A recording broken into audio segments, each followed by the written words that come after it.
On vient de retirer le corps, et maintenant nous sommes une vingtaine à regarder les pompiers nettoyer le sang qui a éclaboussé la chaussée devant le centre médical. Personne ne l'a vu tomber, dit le sergent Allen. Mais 2 personnes l'ont entendu. Il a crié? Ben non, apparemment non. Des projecteurs éclairent l'endroit où s'activent les pompiers. Je lève le nez pour examiner la façade de l'immeuble de 5 étages. Allen tire sur son cigare un petit coup sec. « Quand on tombe, dit-il, il n'y a qu'une trajectoire possible. Tout droit, verticalement. S'il n'est pas tombé du toit, c'est de l'une de ces 3 fenêtres. 5e étage, 4e étage ou 3e étage. S'il était tombé de moins haut, il ne serait pas dans un état pareil. » Qui était-ce? D'après les papiers qu'on a trouvés dans son portefeuille, il s'appelle Thomas Fraser. On ne sait pas grand-chose d'autre sur lui. Un policier en civil vient vers nous. « Il n'est pas tombé du toit. Il n'y a qu'une porte qui y conduit et elle est fermée à clé. » « Il a peut-être trouvé une clé refermée derrière lui, dis-je. Ça n'a pas l'air, hein. Il y a une épaisse couche de suie sur le toit. S'il y était monté, il aurait laissé des traces de pas. Je me remets à examiner la façade de l'immeuble. Le sergent Allen est toujours sur mes talons. Quand nous sommes arrivés, dit-il, les fenêtres des 3e et 5e étages étaient ouvertes et des gens s'y penchaient. Celle du 4e était fermée et la lumière éteinte, comme maintenant. Est-ce qu'il aurait pu passer par une autre fenêtre et marcher le long d'une corniche avant de sauter dans le vide? Non, il n'y a pas de corniche, et les appuis de fenêtre ne font que 10 cm de large. Je jette un coup d'œil à ma montre. Je n'étais déjà plus de service quand j'ai appris cette histoire par la radio de ma voiture. Je suppose que vous pouvez continuer sans moi, sergent. Ma femme m'attend, mais si vous avez besoin de me joindre, je serai chez moi. Quand j'arrive à la maison, ma femme lève à peine la tête de son magazine de mode en m'entendant entrer. « Tu es en retard ?» dit-elle, toujours sans me regarder. « Tu n'as pas oublié que nous allions dîner chez les Dennison ce soir au moins. Il te reste tout juste le temps de te changer. » Je me demande si Philip Thompson sera là aussi à ce dîner. Probablement, s'il sait que Doris y sera. Toute la soirée, je surveille Doris et Philip Thompson du coin de l'œil. Ils ne se parlent que rarement, ne s'isolent jamais des autres, et personne ne pourrait deviner ce que je sais sur eux. Le lendemain matin, au bureau, le détective Brooks vient m'apporter l'information qu'Allen a laissée pour moi avant de quitter son service. Les plans des 3e, 4e et 5e étages sont les mêmes. Chacune des 3 fenêtres qui nous intéressent est celle de la salle d'attente d'un médecin. Au 3e, Dr Abrams, médecine interne. Il y avait 3 malades et sa réceptionniste dans la salle d'attente au moment de l'accident. Ils n'ont vu personne sauter, tomber ou être poussé par la fenêtre. Au 4e, le docteur Warner, un dentiste. Mais il ne donne aucune consultation le soir. Il faisait noir chez lui et les portes étaient fermées à clé. Vous savez, Brooks, Fraser a peut-être pu entrer quand même d'une manière quelconque. Comment? Nous n'avons pas trouvé de clé sur le corps et aucune porte du cabinet du docteur Warner n'a été forcée. On a pu le faire entrer, le pousser par la fenêtre et reverrouiller les portes en sortant. Impossible. Les seules empreintes que nous ayons trouvées sur l'appui de la fenêtre sont celles de l'assistante du docteur Warner et, à l'heure dite, elle dînait chez des amis à 10 km. Nous avons vérifié. Et si ce quelqu'un portait des gants? Il aurait alors fatalement brouillé les autres empreintes. Or, celles-ci sont très très nettes. Donc, il ne nous reste plus que le 5e étage. Oui, docteur Gavin, otorhinolaryngologiste. À 7h15, il avait un client et sa réceptionniste dans la salle d'attente. Personne n'a rien vu et ils n'ont jamais entendu parler de Fraser avant. Où était le docteur Gavin? Le détective Brooks feuillette rapidement le dossier qu'il tient à la main. Le docteur Gavin... Voilà, il n'est arrivé qu'à 7h30. D'après lui, Fraser est tombé ou a été poussé du toit ou du 5e étage. Et comme nous avons exclu l'hypothèse du toit, sergent... Oui, je vois ce que vous voulez dire, lieutenant. D'ailleurs, j'ai convoqué la réceptionniste, Clara Nevens, et aussi le client, Amos Howell. Parfait, Brooks. Merci, je n'ai plus besoin de vous pour le moment. Envoyez-moi Howell en partant, voulez-vous? Howell est un grand type maigre au regard sympathique derrière des lunettes à verre très épais. Il est arrivé en avance vers 7h moins 10. Il affirme que la porte de la salle d'attente n'était pas fermée et que la réceptionniste est arrivée environ 5 minutes après lui.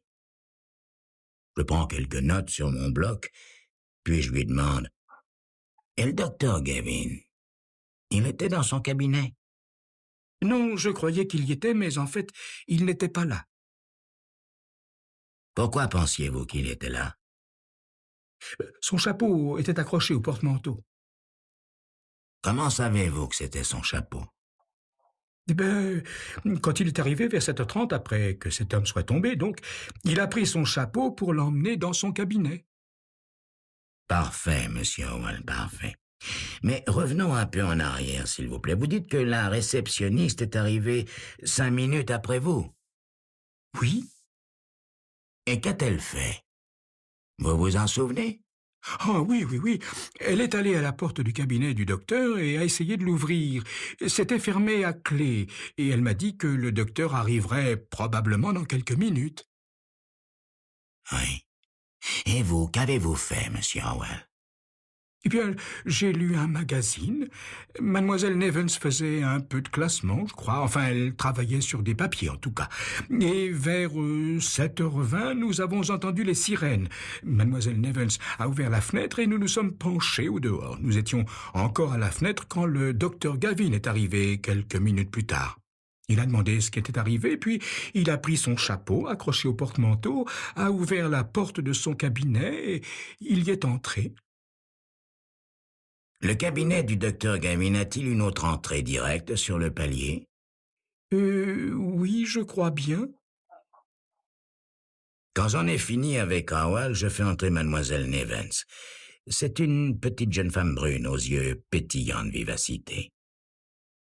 Depuis combien de temps travaillez-vous pour le docteur Gavin, mademoiselle Nevens? À peu près 1 mois. La réceptionniste qu'il avait avant est partie pour se marier.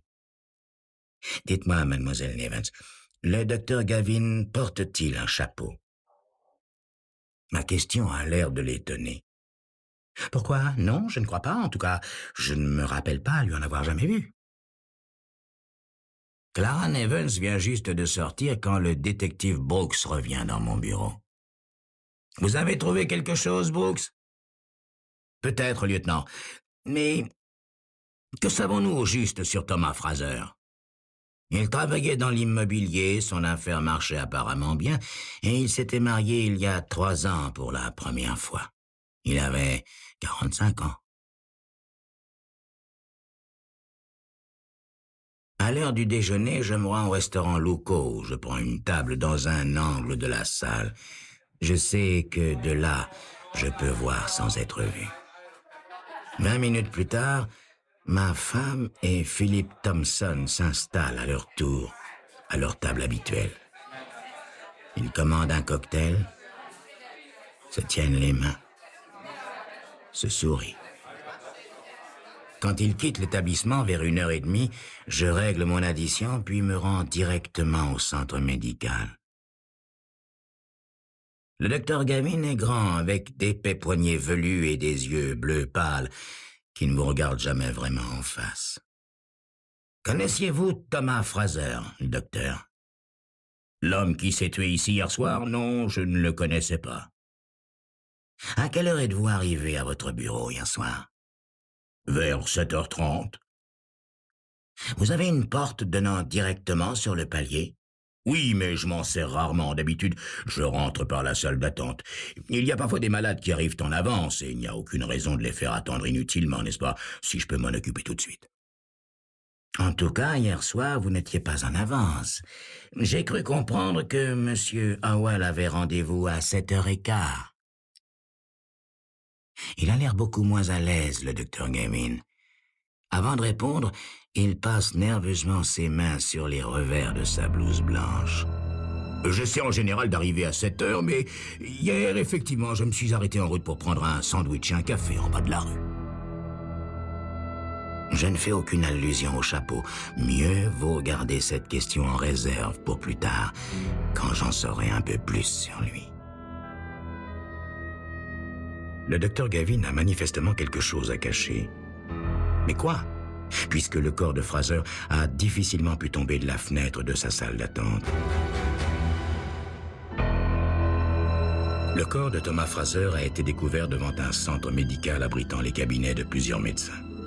Selon toute vraisemblance, la victime est tombée, ou a été poussée, d'une fenêtre du 3e, du 4e ou du 5e étage. Mais curieusement, personne ne connaît Fraser. Personne ne l'a même jamais vu. En quittant le docteur Gavin, je prends l'ascenseur jusqu'au rez-de-chaussée, occupé par une pharmacie. Il me paraît logique que 95% des gens qui viennent consulter ici y portent leur ordonnance. Je demande à voir le registre et je ne suis pas vraiment surpris de ce que j'y découvre. Aucune trace de Thomas Fraser. En revanche, j'y trouve la trace d'une Hélène Fraser dont je m'empresse de chercher l'adresse dans l'annuaire. Hélène Fraser a les yeux verts et un joli sourire. De toute évidence, la mort de son mari ne lui a pas causé un choc insurmontable. Elle m'apprend que le médecin traitant de son mari était un certain docteur Bradford et elle affirme n'avoir jamais entendu parler du docteur Gavin. Avant de partir, je lui pose une dernière question. Est-ce que votre mari avait une assurance sur la vie? Hélène Fraser a un sourire prudent. Oui, mais elle n'était que de 300 000 $, et il en valait 10 fois autant, lieutenant. Je passe le reste de la journée à mon bureau à mettre noir sur blanc ce que je soupçonne sur la mort de Fraser et aussi ce qu'il me reste à vérifier. À mon avis, les choses se sont passées ainsi. Le docteur Gavin et Hélène Fraser ont eu une liaison. Fraser l'a appris et s'est rendu au cabinet de Gavin avant l'arrivée de Howell et de Mademoiselle Nevens. Il a trouvé le médecin seul, les deux hommes ont échangé des mots, puis des menaces, et ont fini par en venir aux mains. Et Gavin a tué Fraser. C'est alors qu'un problème s'est posé à Gavin. Comment se débarrasser du corps? Impossible de le transporter sur le palier. On pouvait le voir et son assistante risquait d'arriver d'un moment à l'autre. Il était donc coincé dans son propre cabinet avec ce cadavre encombrant sur les bras. Alors il avait pensé à la fenêtre. Mais il s'était dit bien sûr que la police ferait une enquête pour découvrir de quelle fenêtre le corps était tombé, et sa liaison avec Hélène Fraser serait découverte par la même occasion. Alors une idée lui est venue. Faire croire que Fraser était tombé d'une autre fenêtre. Mais comment? Pour l'instant, je ne m'attarde pas sur cette question. Ce qui est probable, c'est que Gavin s'est débarrassé du corps puis a quitté son bureau sans bruit par la porte donnant sur le palier.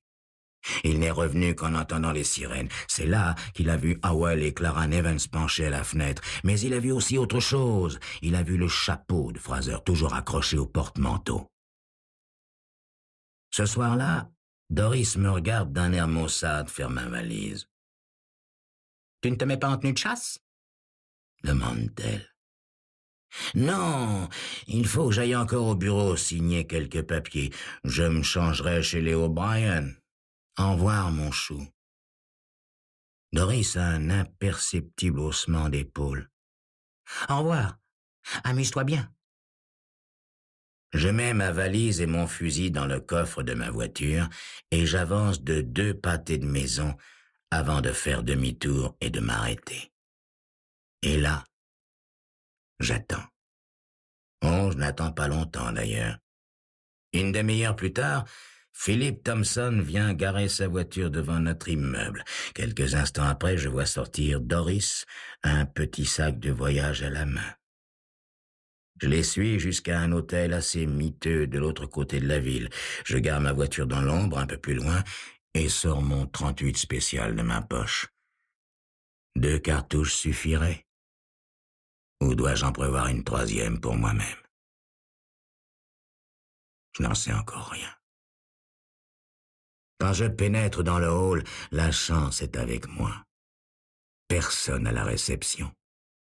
Je parcours en vitesse le registre des entrées. Ils se sont inscrits sous le nom de Monsieur et Madame Swanson, chambre 406. Je jette un coup d'œil à la pendule démodée accrochée au mur. Il est 8h30. Je me dirige vers l'ascenseur, puis soudain je m'arrête et me retourne. Je fixe la pendule pendant une bonne minute au moins. Je fixe surtout son balancier. Je sais à présent que ce ne sera pas 3 cartouches, ni 2, ni même 1. Et ça n'est pas la clé de la chambre 406 que je décroche du tableau, mais celle de la 408, qui, logiquement, doit être la chambre voisine. Puis je décroche le téléphone et compose le numéro 406. Quand Philip Thompson me répond, je déguise ma voix. « Allô, Charlie, ici c'est Fred. »« Fred? Bien sûr, t'as tout de même pas oublié le Sportsman Bar à Toledo. » « Écoutez, monsieur, dit la voix sèche de Thompson, je n'ai jamais entendu parler de vous et je ne suis jamais allé à Toledo. En clair, vous vous trompez de numéro. »« Voyons, Charlie, tu vas pas me faire ça à moi, si vieux copain. Je monte tout de suite avec une bonne bouteille. »« Attendez !» fait précipitamment Thompson. « Où êtes-vous? »« Eh ben, dans le hall !» Je l'entends étouffer un juron. « C'est bon, j'arrive tout de suite. » À partir de là, tout marche comme sur des roulettes. Thompson est tellement ahuri en me voyant avec mon 38 spécial à la main qu'il ne fait aucune difficulté pour entrer dans la chambre 408. Sans doute croit-il que je suis venu exiger une explication, mais je ne lui laisse pas le temps de dire un mot. Je lui donne un bon coup de crosse sur la nuque, le rattrape en souplesse et l'étend sans bruit sur le plancher. Puis je vais à la fenêtre en me servant de mon mouchoir pour l'ouvrir. Je me penche et jette un coup d'œil à gauche. La fenêtre allumée est celle du 406, celle dans laquelle Doris attend le retour de son amant. J'éteins la lumière dans la chambre 408 et tire Thompson vers la fenêtre. Il ne me reste plus qu'à m'en débarrasser en appliquant la méthode de ce cher Dr. Gavin. Je monte Thompson sur l'appui de la fenêtre, me cale les pieds sous le radiateur et bascule tout le corps au dehors en le retenant par les chevilles. Alors je me mets à le balancer lentement, de droite à gauche, de gauche à droite, encore et toujours comme le balancier d'une pendule. Et quand l'arc de cercle me paraît suffisamment grand, je lâche prise. Puis je ressors de la chambre, verrouille la porte, descends par l'escalier de service et remets la clé au tableau. Quand j'arrive à ma voiture, j'entends les sirènes hurler au loin. Un quart d'heure plus tard, je suis chez les O'Brien. Presque 8 mois plus tard, je rencontre par hasard le Dr. Gavin dans un bar. Nous nous saluons et je commande un whisky. Il fait teinter distraitement les glaçons dans son verre. « Au fait, rien de neuf dans l'affaire Fraser, lieutenant ?» demande-t-il. Non, non, toujours le point mort, vous savez. Je ne voudrais pas saper votre confiance en la police, mais il y a des cas que nous ne résolvons jamais. Quand mon verre arrive, Gavin tend un billet au barman. « C'est ma tournée !» Ce qui est bien la moindre des choses, non? J'aurais très bien pu résoudre le cas Fraser et envoyer Gavin en prison. Sans compter que ça m'aurait valu un bel avancement. Mais qu'aurais-je fait de ce bel avancement si quelqu'un d'autre s'était demandé ce qui était réellement arrivé à Philip Thompson? Quelqu'un d'un peu moins borné que les membres du jury qui, eux, n'ont pas hésité longtemps. Ils ont conclu à un meurtre et ma chère Doris en a pris pour 20 ans. Une fois par mois, je lui apporte des oranges.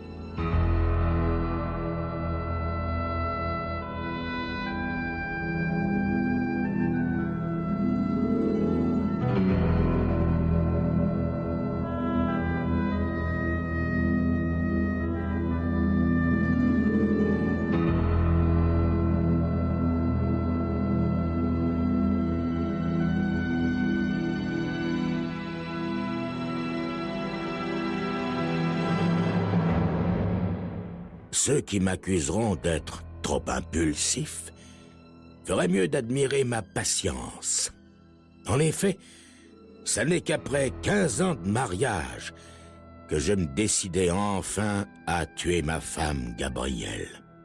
Non pas que Gabrielle me soit devenue brusquement insupportable, elle n'avait pas à le devenir puisqu'elle l'avait toujours été. Mais si je l'avais supportée pendant 15 ans, dont 5 de captivité en Allemagne durant la Seconde Guerre mondiale, il est vrai, c'était pour diverses raisons, pour la plupart des raisons de convenance. Mais la première de ces raisons, je dois l'avouer, était que, jeune fille, Gabrielle ressemblait, en plus fluet, à la Vénus de Milo, avant l'accident. Je veux dire, avant que les bras ne disparaissent, encore qu'ici, il y aurait lieu de disserter longuement sur les raisons qui font que cette Vénus est 2 fois manchotte. La statue est-elle inachevée? Est-elle une allégorie de l'agriculture? Le sculpteur, exaspéré de ne pouvoir réussir les bras aussi bien que le reste, a-t-il décidé soudain de mutiler son œuvre? Des vandales, doublés de fétichistes, ont-ils subtilisé ses membres supérieurs? Et que faisait-elle avec ses bras? De toute façon, la question n'est pas là. Gabrielle avait aussi un côté Victoire de Samothrace, moins les ailes et plus la tête. En outre, elle avait le pied grec. J'ai toujours aimé l'antique. C'est ce qui m'a perdu. En partie seulement, car, il faut l'avouer, j'avais 55 ans et Gabrielle 18. Bref, je l'idolâtrais. Je l'avais recueilli à demi-nu sur une île du Péloponnèse où je m'étais échoué, tout à fait par hasard, un jour que le vent soufflait de nord-ouest. Ce qui m'était arrivé entre le moment où j'avais hissé la voile à Saint-Malo et celui où j'avais achevé de dévêtir Gabrielle après l'avoir découverte sur son lopin de terre, ne m'a laissé qu'un souvenir confus d'éléments déchaînés. Avec Gabrielle à la barre, ma vie avait vite viré de bord. Pour commencer, elle m'avait ramené dardard à Clermont-Ferrand que, d'après elle, je n'aurais jamais dû quitter. Mais, ma douce Gabrielle, si j'étais resté dans mon trou, je ne vous aurais pas déniché dans le vôtre. Justement, mon cher, que cette expérience vous serve de leçon. Soyez plus prudent à l'avenir. J'avais quitté Clermont-Ferrand tout seul, j'y revenais à 2. Mais Gabrielle se montrait plutôt rétive et follement éprise d'indépendance. De plus, elle avait déjà beaucoup d'autorité. Il doit être bien entendu, mon cher, que vos amis ne seront pas forcément les miens. Vous aurez bien du mal, ma douce Gabrielle, à tenir Charles à l'écart. Non! Non! Charles par-ci, Charles par-là, il pense ceci, il a fait cela. C'est plus qu'une habitude chez vous, mon cher, c'est une manie. À part pendant notre lune de miel et encore, je n'entends parler que de Charles. Mais, ma douce Gabrielle, il me sera très difficile de renoncer. Je l'appelais ma douce pour conjurer le sort en comptant sur l'aide discutable de la méthode Coué. Gabrielle ne m'écoutait même pas. Et une simple allusion à Charles avait le don de l'exaspérer. Si vous m'aimez comme vous le dites, mon cher, laissez tomber ce Charles une bonne fois pour toutes. J'observai une minute de silence, puis machinalement je dis « Voilà que ça vous reprend, mon cher. Mettez-vous à ma place. Croyez-vous que ce soit agréable pour une jeune femme d'entendre son mari répéter à satiété « Charles par-ci, Charles par-là, Charles c'est quelqu'un, il l'a prouvé. » Que diable, mon cher, qu'il ne soit plus question de Charles, mais de vous, je vous en prie. Vous existez, non? Et vous n'êtes plus tout seul maintenant. Vous m'avez. Eh oui, je l'avais. Et elle aussi m'avait. Mon cher, ne comptez surtout pas sur moi pour encombrer notre intimité du procureur de la République, comme vous dites. Oui, non, je le disais parce que c'est vrai, n'est-ce pas? Charles est procureur de la République.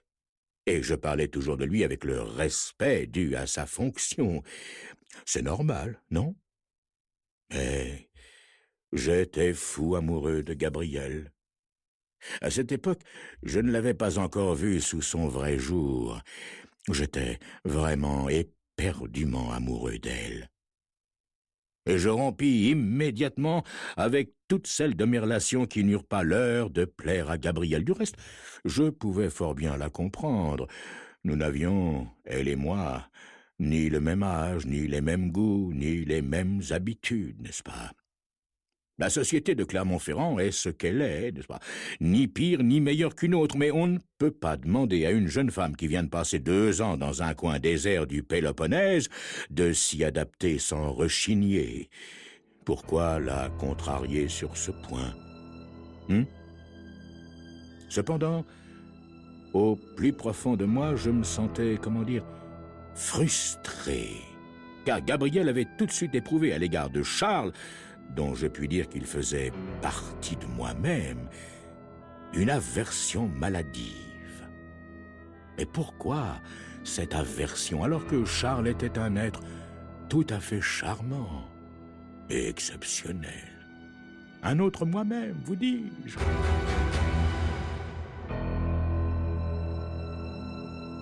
Quand j'ai épousé Gabrielle, elle avait 18 ans. Et moi, j'en avais déjà 55. Elle a tout de suite montré son caractère autoritaire en refusant de fréquenter ceux de mes amis qui ne lui plaisaient pas. Et parmi eux, hélas, mon meilleur ami, un autre moi-même, Charles.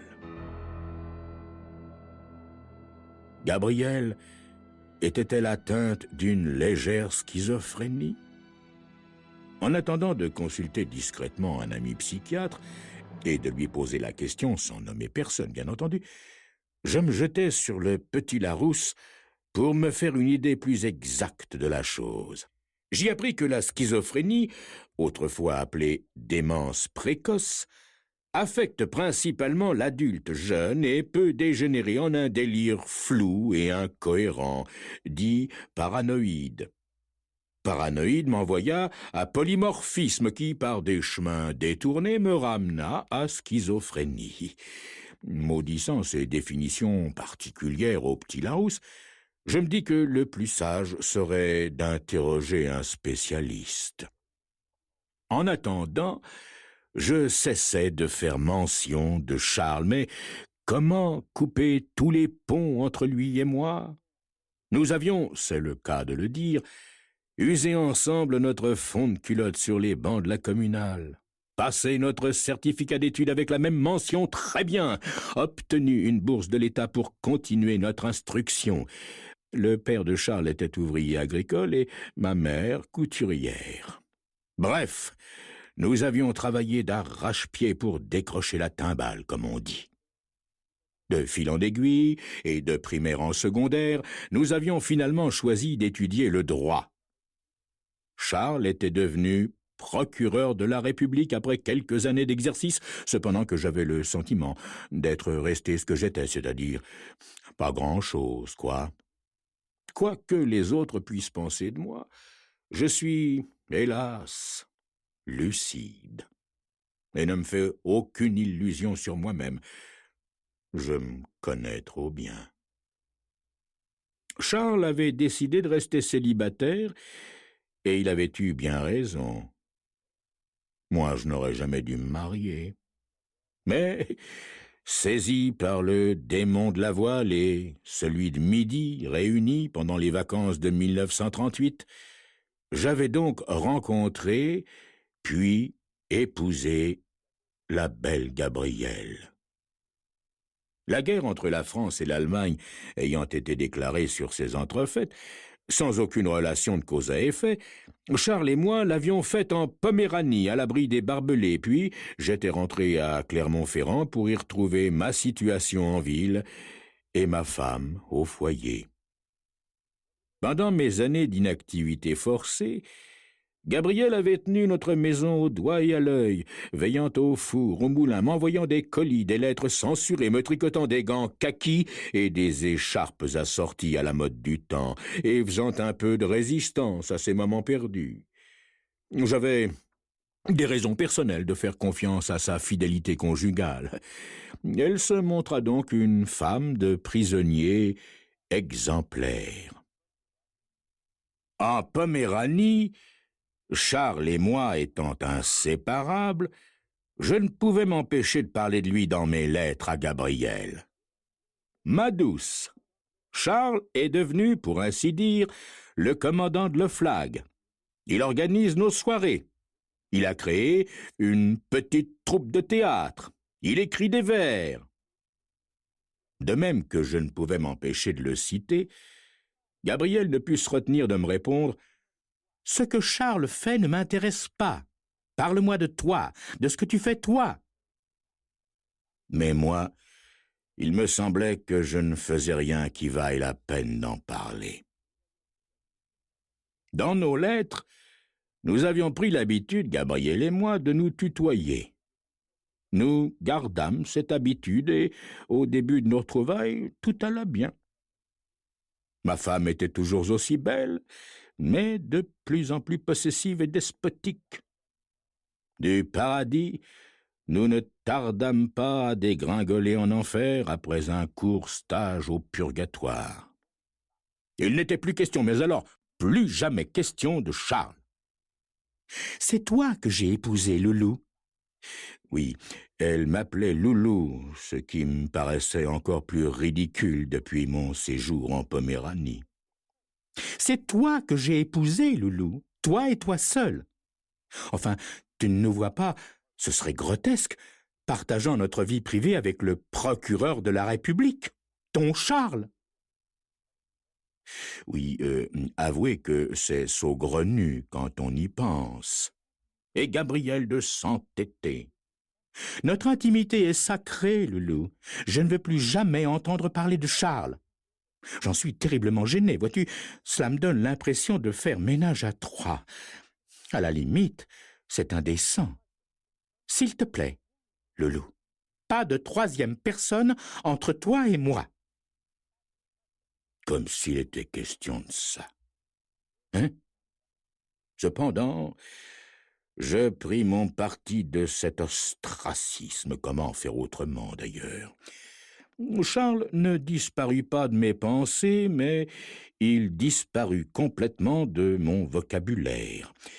Il fallut vraiment que je me force, et je ne puis dire ce que j'en souffris. J'éprouvais, cependant, une sorte de satisfaction maligne. En effet, j'avais toujours été un peu jaloux de Charles, et je ne pouvais le considérer totalement comme un ami intime, comme un autre moi-même, car son irrésistible ascension avait eu pour effet, à mesure que sa personnalité se développait, de gommer la mienne, petit à petit.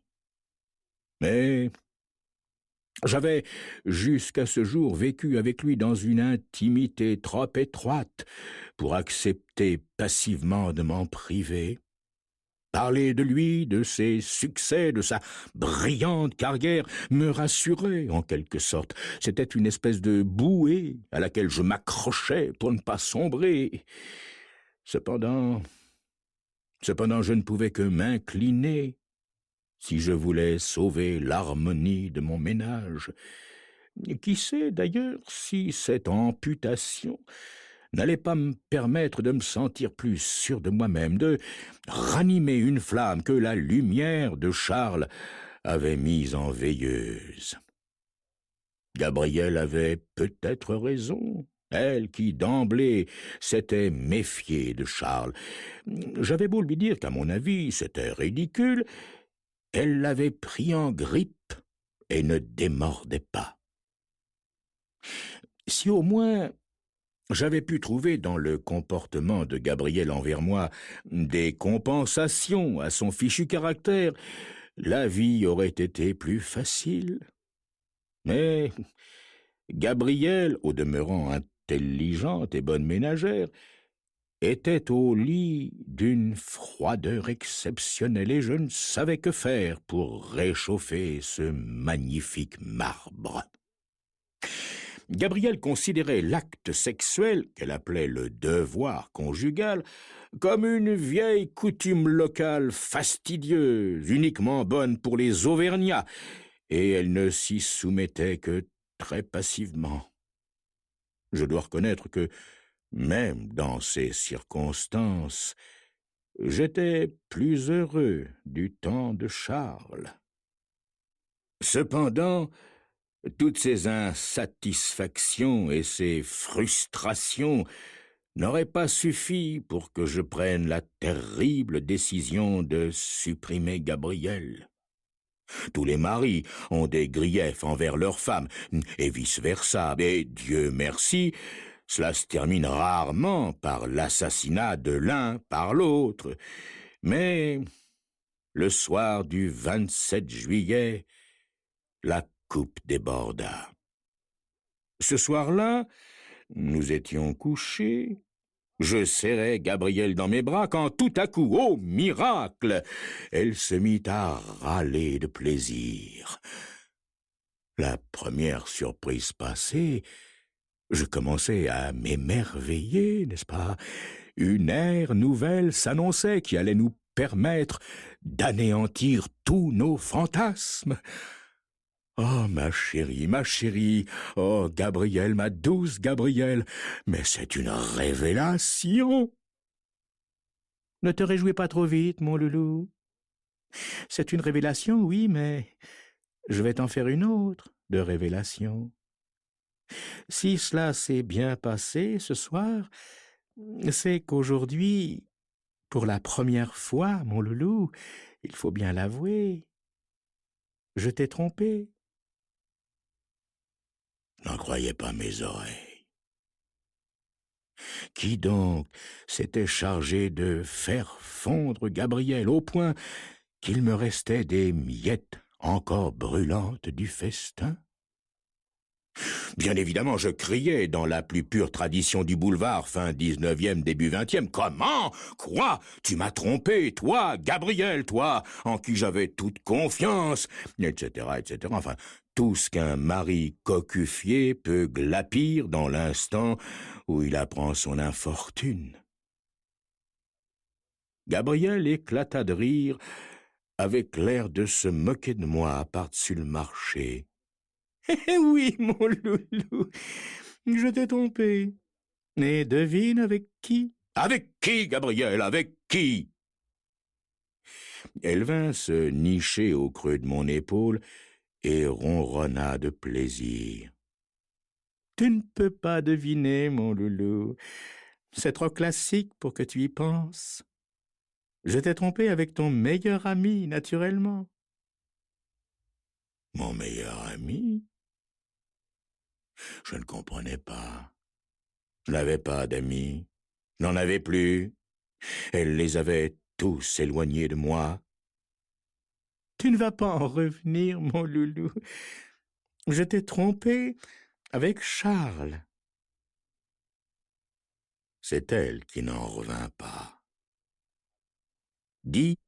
Dire que cette ravissante petite garce, après m'avoir empoisonné l'existence pendant 15 ans au sujet de Charles, après l'avoir interdit de séjour chez nous, après l'avoir banni de toute conversation, éliminé, dire qu'elle avait fini par coucher avec le procureur de la République.